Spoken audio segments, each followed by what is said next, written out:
Well, friends, today we are going to discuss the nature of society. Actually, before we take up concrete social issues like family, economic institutions, religious institutions, it was necessary for us to talk about what is society, what is the relationship between individual and society, what is the subject matter of sociology, who are founding fathers of sociology, what are groups, and this we have done. We will spend some more time on understanding the relationship between individual and society, and after that we will come to specific institutions or more concrete issues facing society.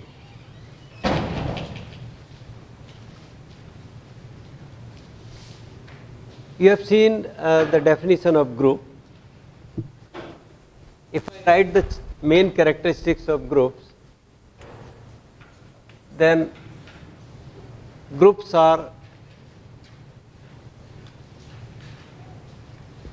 collections of individuals. This is one aspect, that a number of individuals are present. Aggregates, they are aggregates. Groups are aggregates of individuals.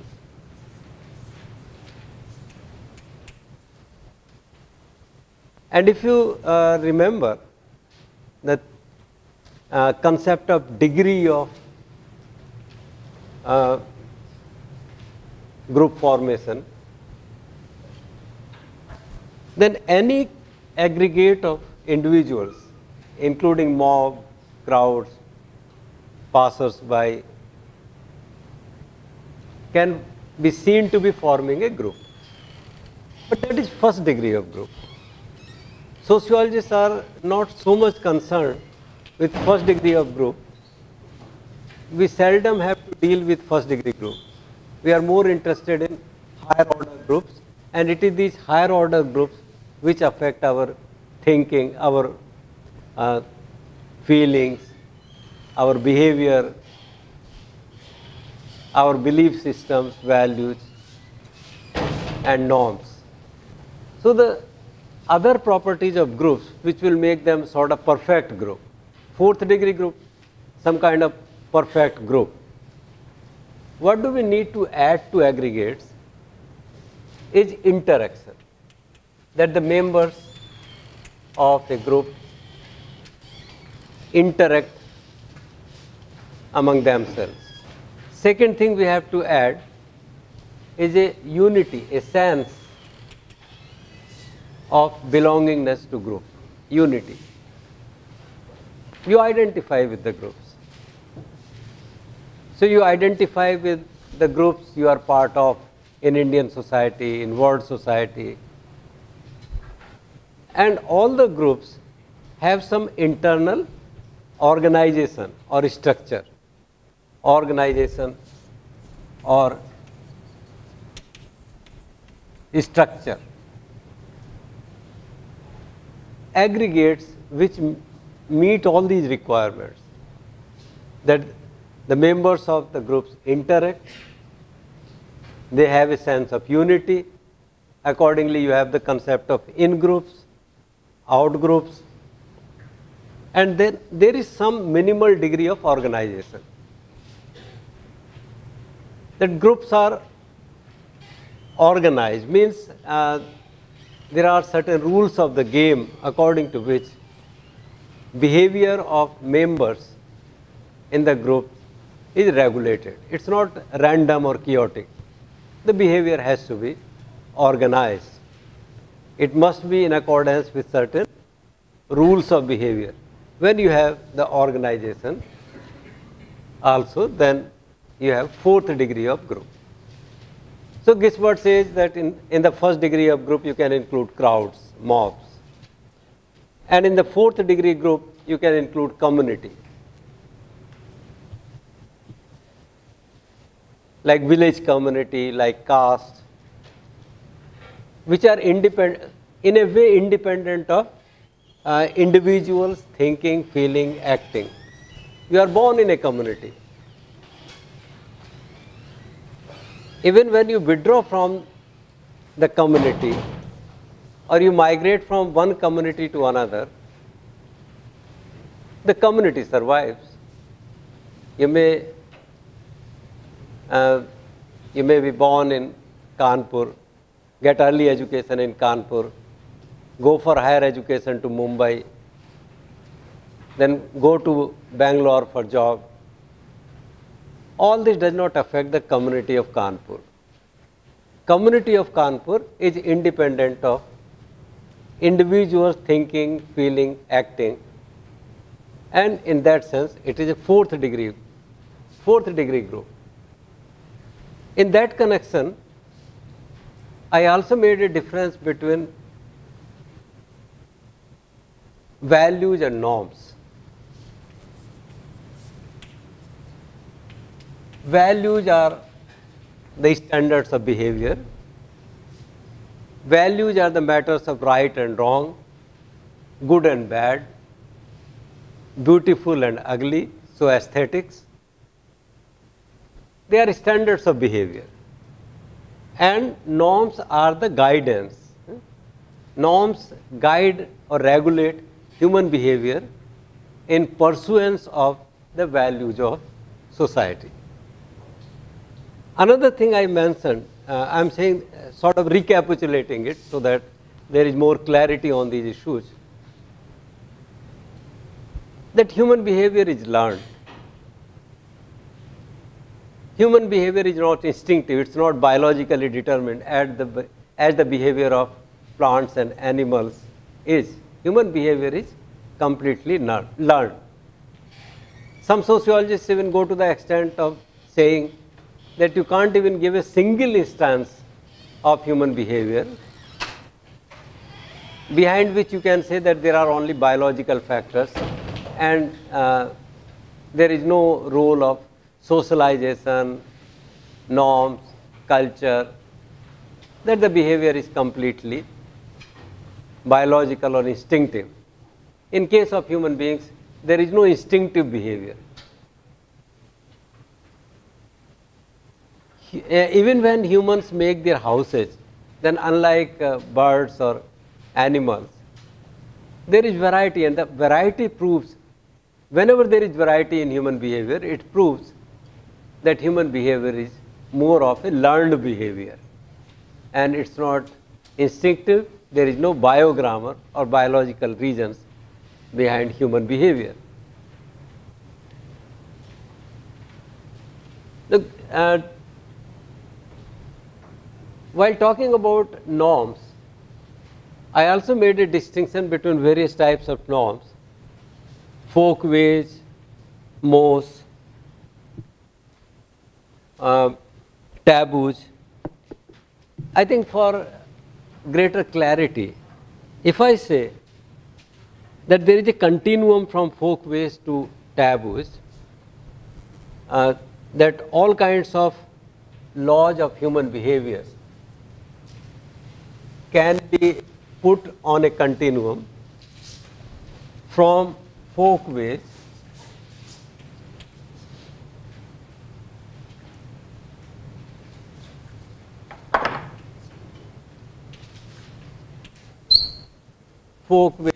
then mores, and then taboos.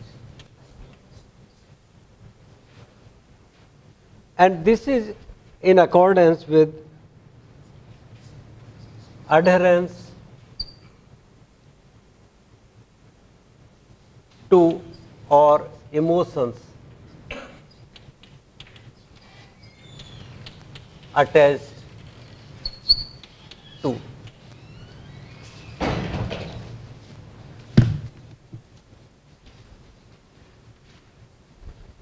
Laws of human behavior. I said that there is a factual order in society and there is a normative order. Just by knowing the factual order or by knowing the facts of society, you cannot understand a society. To understand a society is to understand both facts of society as well as the normative pattern, normative order, factual order as well as the normative order. Again, for greater clarity, we can divide all the norms into three major categories: folkways, mores, and taboos. This is on the basis of adherence to or emotions attached to. Although most of the time our behavior is regulated by folkways, from that point of view, from the point of view of which things govern our behavior most of the time, it is folkways. Some sociologists say that folkways constitute the alpha and omega of human behavior. Always, wherever we are, whether we are in a classroom or we are in a family or we are with a dean or we are listening to political leaders or we are participating in a religious ceremony in a temple, our behavior is governed by folkways. We get addicted to folkways. We don't have to think every day whether we should follow certain norm regarding hairstyle, food, language, communication, cleanliness or hygiene, nutrition, greetings, etiquette, interaction with other people. So, adherence to folkways happens automatically because we are addicted. We get addicted to folkways. We do not have to take such decisions every day. Food, lifestyle, morning walk. If there is a norm that people in some community, in some neighborhood, get up early at 4 o'clock and go for a morning walk, they don't have to take decision every day whether they will go for morning walk or not. This is just automatic. People become addicted. Folkways are the alphas and omegas, alpha and omega of human behavior. All the time. The biggest and the most important of the folkways for us is perhaps the example of language. Whatever language, rules of grammar are, we know that they are arbitrary. There is no reason why the rules of grammar should be the way they are. And different languages have their own customs. Grammars of German language, French language, English language, Hindi language, Bengali, even in Indo-Aryan languages, in European language, in groups of languages, grammars are different. But grammars are folkways. If there is a violation of folkways, if there is a violation of rules of grammar, nothing serious happens to society. So society also does not bother about that. Mores are more important. And taboos, although some people can say that the only difference between mores and taboos is that when they are stated positively, they are called mores, and when they are stated negatively, they are called taboos.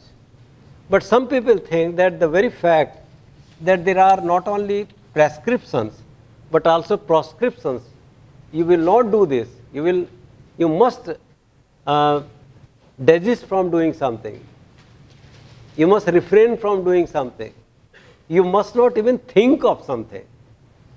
That shows that such norms are of greatest consequence to society. That's why there is proscription.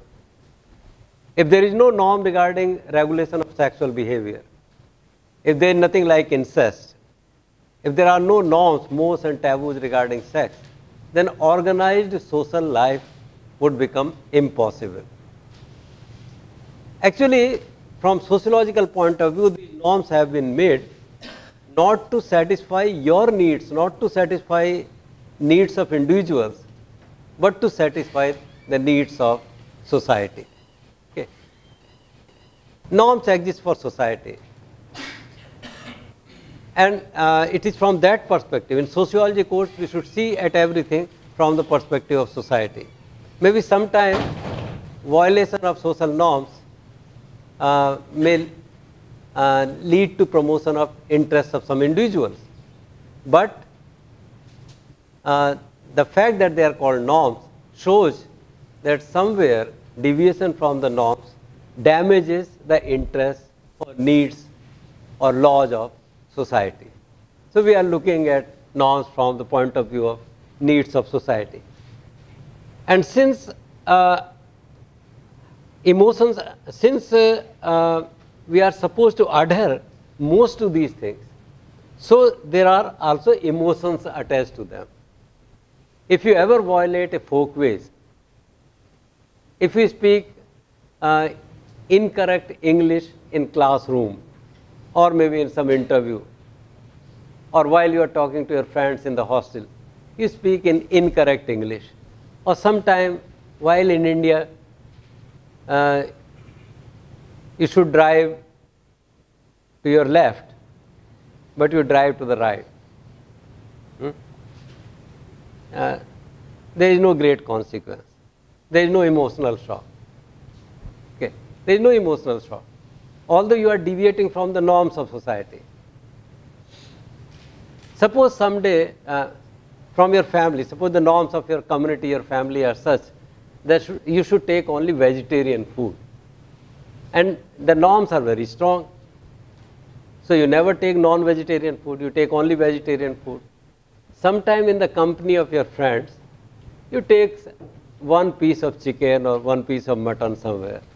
You have violated the norms of your community, your family, your community. But again, you may forget about it. You remain vegetarian. And you can even tell yourself that I am a vegetarian person. It just happened once in my life that in the company of my friends, I took a piece of mutton. But that doesn't show that I have inclination for non-vegetarian food. I am a vegetarian person. Because if a vegetarian person takes a piece of meat, a piece of mutton, or even beef, or pork, or someday some ham, with bread you take ham. You are not supposed to take, but you take ham.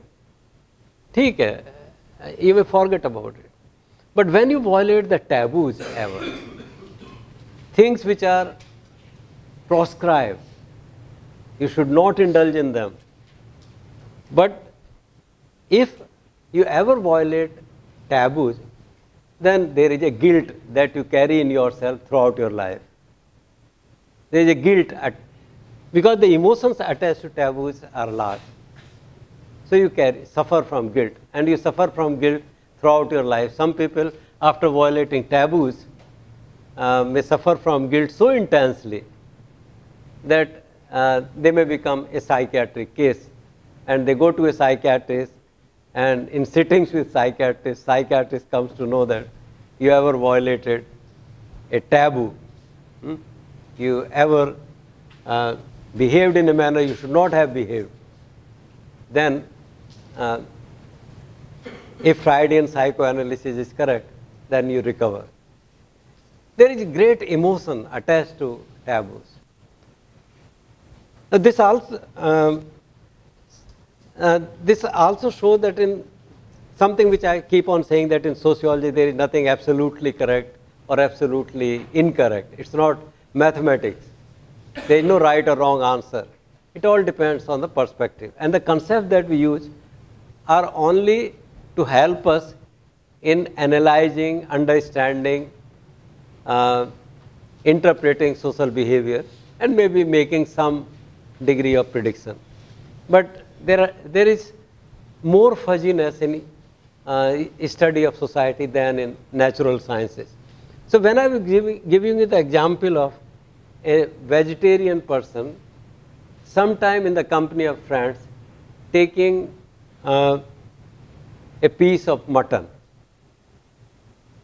is that student violating folkways or mores or taboos?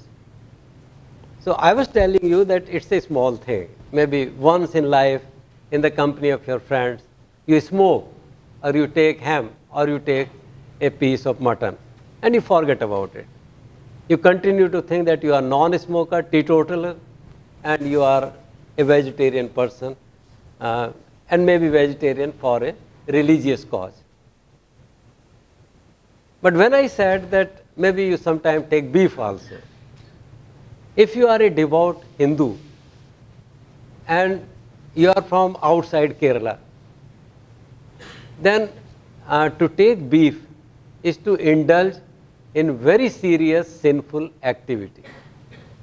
You may take a piece of mutton in the company of your friends, but you will never think of taking a piece of beef in company of your friends. And if you ever take beef, then you suffer from a guilt lifelong. And maybe in your life, in leisure time or otherwise, you read more of religious literature, or you take interest in religious, spiritual discourses, then you are gone. You will always remember that I have violated a very important rule of conduct of Hindu life, and that is that I should not have taken beef. If you have taken mutton, so again you see in vegetarian, non-vegetarian items also, there is a hierarchy. And from that point of view, I can say that taking eggs or not taking, for vegetarian people, if they ever take eggs, it's a violation of a kind of folk ways. Or if you come from a family in which even onion is not taken. At one time in several families, onions were not taken, garlic was not taken. Anything grown inside the earth was not taken. Potatoes also were not taken. If you take onion, you take potato, you can't escape potatoes if you are living in IIT Kanpur and eating in the mess. So there is no sin. Emotions attached to onions or emotions attached to garlic are not so significant. But emotions attached to taboos are so great that we should not even think of ever involving in taboos. You should not even think of saying that we can negotiate with China more rationally. After all, the line of control is the result of policy pursued by the British government. There is nothing great about them. And then there are many areas which are under the possession of Indian government, but Indians or India has no benefit from possessing those areas. We are unnecessarily spending defense money on keeping several areas of Arunachal Pradesh under our possession. Let us give them to China. If China wants, let China take over. If Pakistan wants, let the Kashmir go to Pakistan. Or maybe some people can even argue on rational basis, mathematical, economic or other basis, that it will be better if certain part of Kashmir goes to Pakistan. But even the very thought of this kind will create a shock and a guilt in my mind. What kind of Indian I am? As a patriotic Indian, I am responsible for preserving every inch of my motherland. It will be a taboo to think like that. So it's a matter of degree. If you attach more importance to some norms, or if some norms are more important for the survival, maintenance, growth, adaptation, maturity, evolution of society, then they are towards taboos. And if they are least important, they only make an organized, predictable life possible. They are folkways when there are no emotions attached. Again, to give you an example of groups from India, before coming to class, I was thinking that what example I can give in the class to explain what kind of groups we are part of. So let us take village India. More than 70% population of India still lives in villages, and nearly 80% population lives in villages or village-like situations. In village, traditionally, the system is, so village is a community. You are part of a community. Village is a community. Almost all of us have come from village community, if not in this generation, then in the previous generation. Many of you, or most of you are born in cities only. But if you ask your parents, perhaps both your parents or at least one of them was born in the village. Village is a community. Village was not formed by your parents. They were born in a village. This is a community, fourth degree of social group. Interaction, aggregate, structure, organization, meaning, identity, unity. Identity with the village can be so great that there are matches, football matches between two villages. And you must encourage, motivate team of your village. It's like in your IIT system, hall 2 and hall 3. A strong identity with hall 2 and hall 3. When our old students come back after 20 years, 25 years, some after 30, 40 years, with their, they have grown old. They come with their spouses, they are also old, children, grown up sons and daughters. The first thing they would like to do is to go to hall, because they were either in hall 2 or in hall 3, and their identity with hall 2 or hall 3 remains so strong. When they are working in New York and when they meet other IITians from Kanpur, they will first ask whether you are in hall 2 or hall 3. So as for IIT Kanpur students, this hall 2, hall 3 identity is very important. For a common Indian in village society was the village identity. Perhaps next to village was caste. If a villager is asking you, who are you? Perhaps, or in most cases, he is asking about your caste. And you say, I am Singh. The villager will not be happy because there are Singhs of all types. So he will ask further, what kind of Singh you are? Are you a Rajput? Are you a Kurmi? Are you a Yadav? Are you a Dalit? What kind of Singh you are? There are all kinds of Singhs, all kinds of loins. And unless our villager comes to know that you are loin of this type, you are Singh of this type, he will not be satisfied. So village was a community, and village community was further divided into, you can call it a group also. Community is a group. Any aggregate of individuals is a group. Society is also a group. World is also a group. You can see world as a group, as a society.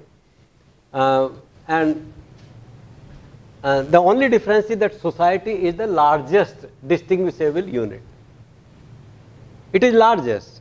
As compared to other groups you are part of, IIT, group of males or females, age group, caste, regional groups, linguistic groups, cultural groups, religious groups. All these groups are within society. Society is the largest group. So society is the largest distinguishable. You can distinguish this group from other groups, from other societies. Certainly Indians are not Pakistanis, and Indians are not Malayas. Indians are not Germans. So society is the largest distinguishable unit of interacting. It must satisfy all the requirements of group formation, of interacting individuals who share a pattern of social organization. There is a pattern of social organization. Their behavior in Indian society is not chaotic, not random. There is a pattern of social organization that regulates the interaction between them. And this means that there are organizations and there are norms. In society, the largest group, largest surviving group, which can be distinguished from other groups, in which you are member of various organizations and your interaction with others is governed by the norms of society. So for example, in a group like village is a community. In village there are subgroups.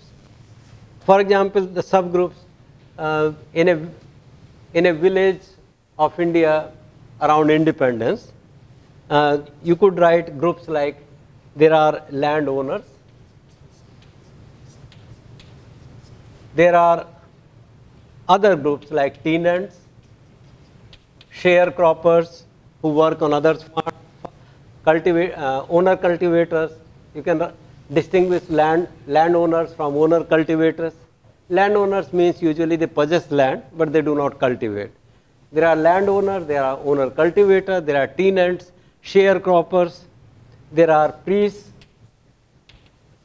So a number of groups like priests, carpenters, blacksmiths. Each village has its own blacksmith, potter. There are potters. There are barbers, service caste barbers. There are launderers.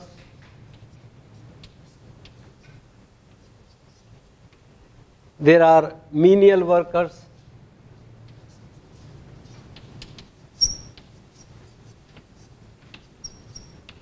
Or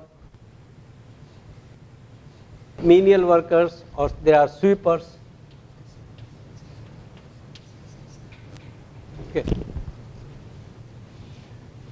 So these are, Indian society is a large group. Within Indian society there are so many groups, and one of the group is village. All Indians, in the beginning of last century, 90% population lived in villages. Only 10% population lived in urban areas. 90% population was in village. So almost all Indians, 9 Indians out of 10 were member of some village. And this village was further divided into a number of groups. You can call them landowners, tenants, priests, carpenters, blacksmiths, potters, barbers, launderers or washermen, menial workers and sweepers. In each village you find that all these groups are there. Now within each group, again there are subgroups. There may be 2 or more houses of landowners, family, you may call it family 1, family 2. This is again a group, family is also a group. In family there is much more face-to-face interaction, and therefore family is a kind of primary group. When Charles Horton Cooley made a difference between primary groups and secondary groups, he said primary groups shape our life more. They are small in size. Most of the interaction is face to face. And family is one such group. Family 1, family 2, landowners. Similarly, in the group of tenants, there may be 10, 15, 40 families. Priests, several families. F1, F2, F3. 3 families in the category of priests, like that. In sweepers, again there are families. Family is also a group. It's a primary group. As compared to family, this caste or subcaste is more secondary, and as compared to a caste, village is more secondary. As compared to village, the taluka or tehsil or district is more secondary. As compared to that, your state is more secondary. So primary and secondary group. Then there is another village. There also, if we call it village 1 and village 2. In village 2 also you have all these. In village 2 also you have landowners, family 1, 2, 3, tenants, family 1, 2, 3, priests, family 1, 2, 3. Within family also you have identifiable social groups. In family you have males and females, and this division into males and females is a very significant division for students of sociology, because in all societies, including India, rights and obligations are heavily dependent on the sex. What we are expected to do in society? What are our entitlements? What kind of person we will shape into when we grow up? What will be our interactions with other members of society? They are all heavily dependent on our sex or gender. That's why we talk of patriarchy, patriarchal society in which males or fathers are more powerful. Matriarchy, in which mothers are more powerful. There have been a lot of research into this area, that for thousands of years, humans lived in matriarchal society, in which mother was more powerful. But gradually, with industrialization, economic development, modernization, urbanization, and impact of world religions, all world religions are patriarchal. Islam is heavily patriarchal. Christianity is heavily patriarchal. Hinduism is heavily patriarchal. So when our tribals or our village people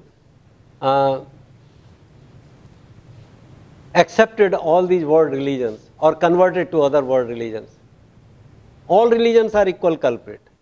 All religions have taken away, industrialization, modernization and religions have taken away power from females and given it to males. So this female-male distinction is also important. Within each family, you have female, female 1, female 2, several females of different age groups. Age group is also a group. Males, male 1, male 2, male 3. These males are further divided according to age. All are not equally powerful. All males are not equally powerful. When we say that males are more powerful than females, it means the oldest male who is the owner of movable and immovable property, at least a symbolic head, that symbolic head is more powerful. Among females, symbolic mother-in-law is more powerful. A daughter-in-law is not supposed to do anything without taking permission from mother-in-law, whom she will mix with, what activities schedule she will follow the whole day, when she should go for sleep, when she should wake up, what activities she is supposed to do after waking up, is completely structured by mother-in-law. So all as a rule in patriarchal society, males are more powerful than females, but all males or all females are not equally powerful or equally powerless. Mother-in-law is more important. There have been studies among tribes in Australia and several other areas. They have been documented, and our introductory sociology books also talk about them, that there is a hierarchy of importance, power.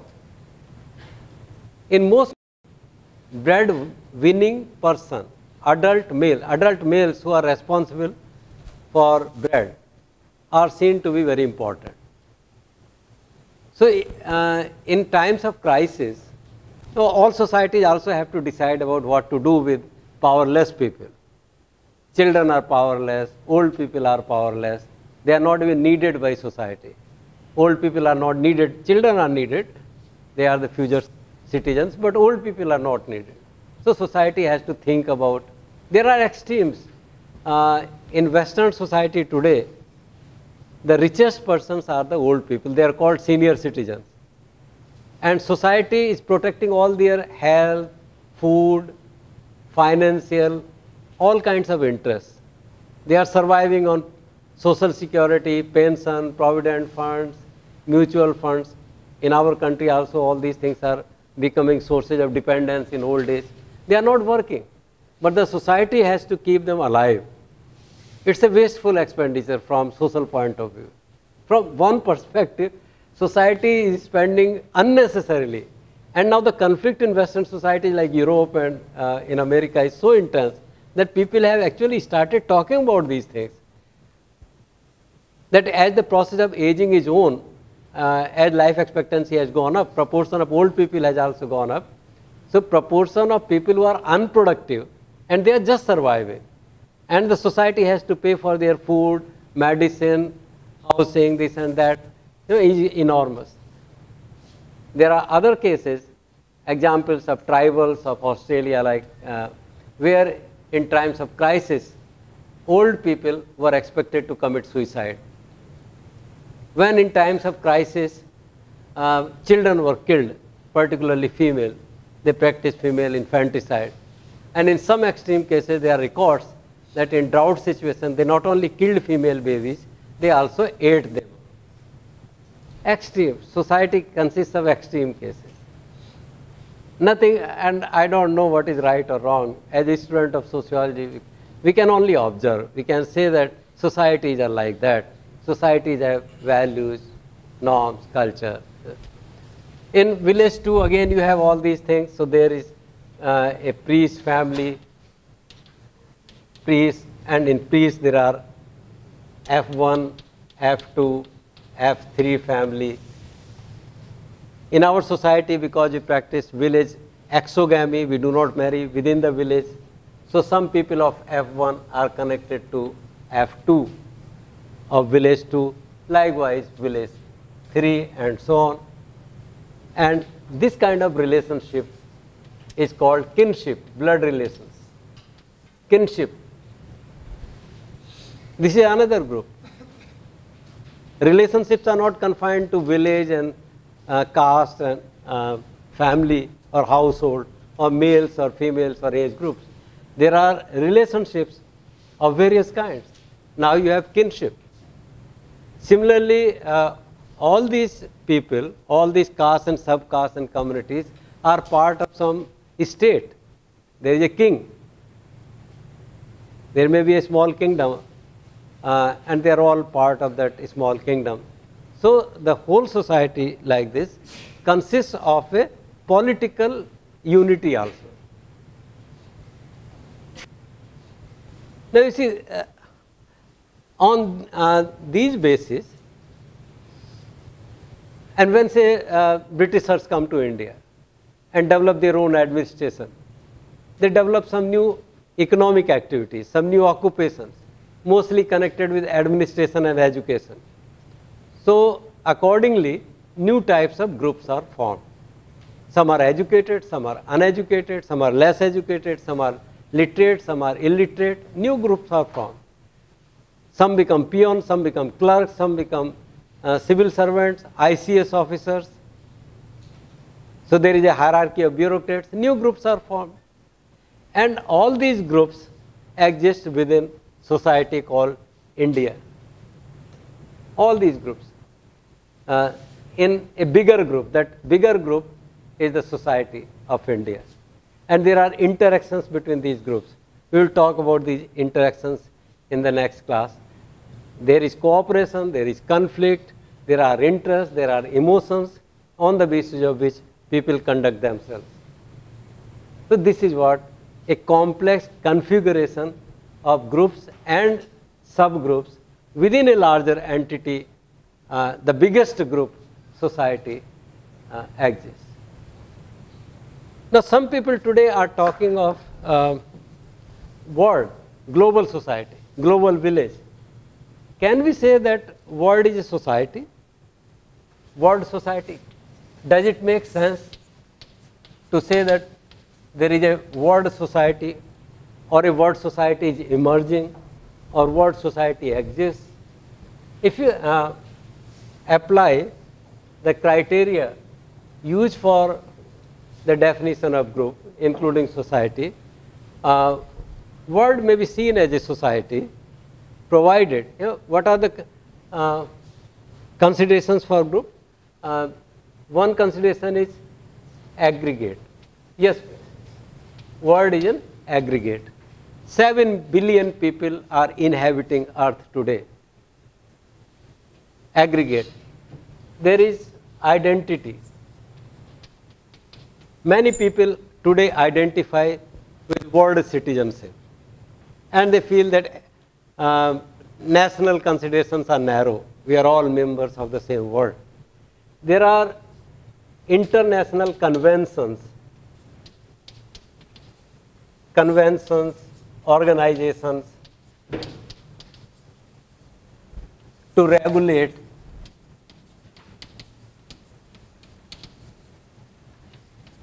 behavior, and there is flow, mobility